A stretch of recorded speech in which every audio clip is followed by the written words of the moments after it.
وفاقی وزیر برائے صنعت و پیداوار حماد اظہر نے قومی اسمبلی میں مالی سال 2020-2021 کا وفاقی بجٹ پیش کر دیا۔ سرکاری ملازمین کی تنخواہوں اور پینشن میں اضافے کا کوئی تذکرہ نہیں۔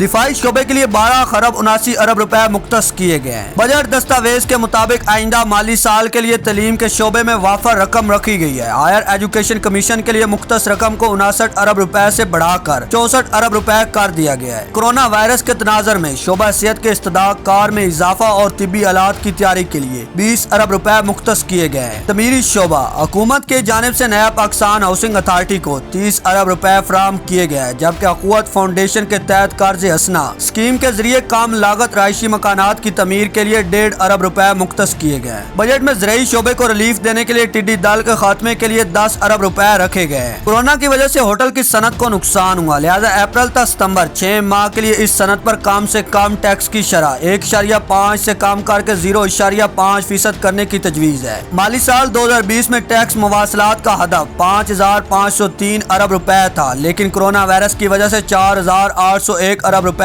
جمع ہو سکے۔ کورونا وائرس کی وجہ سے FBR کے ٹیکس ادب میں کمی کی گیا اور اسے 39 ارب روپے رکھا گیا ہے۔ خام مال پر مشتمل 1600 سے زائد ٹرائف لائنوں کو کسٹم ڈیوٹی سے استثناء دینے کی تجویز ہے۔ ان اشیاء پر کیمیکل، لیدر، ٹیکسٹائل، ربر، کھاد استعمال ہونے والا خام مال شامل ہے۔ ان ٹرائف لائنوں میں تقریباً 2 لاکھ اشیاء شامل ہے، جو کل درآمدات کا 20% ہے۔ کورونا وائرس اور کینسر کے ڈائگنوسٹک کٹس پر عائد تمام ٹیکسز اور ڈیوٹیز کو ختم کرنے کی تجویز ہے، اور ساتھ اسپیشل فوڈ سپلیمنٹ اور پریزی غذا کو تمام ڈیوٹیز اور ٹیکسز سے مستثنی قرار دینے کی تجویز ہے تاکہ ان کی قیمت کو کم کیا جا سکے۔ کسٹم اتھارٹی اختیارات میں کمی، یہ بھی تجویز دی گئی ہے کہ اسمگلنگ کی سزاؤں کو عملی جامہ پہنانے کے لیے کسٹم اتھارٹی کے اختیارات میں کمی کی جائے تاکہ کسٹم حکام اپنی مرضی سے اسمگلنگ میں ملوث کسی شخص کو نہ چھوڑ سکے۔ کسٹم قوانین میں ایڈوانس رولنگ کے نظریے کو شامل کرنے کی بھی تجویز ہے۔ سیلز ٹیکس اور فیڈرل ایکسائز ڈیوٹی عوام کی سہولت کے لیے عام خریداری کے لیے بغیر شناختی کارڈ خریداری کی حد 50,000 سے بڑھا کر 1 لاکھ روپے کر دی گئی ہے۔ انرجی ڈرنکس پر ایکسائز ڈیوٹی 13% سے بڑھا کر 25% کر دی گئی ہے۔ الیکٹرانک سگریٹ پر فیڈرل ایکسائز ڈیوٹی میں اضافہ کیا گیا ہے۔ درآمدی سگریٹ، بیٹری اور سنگار میں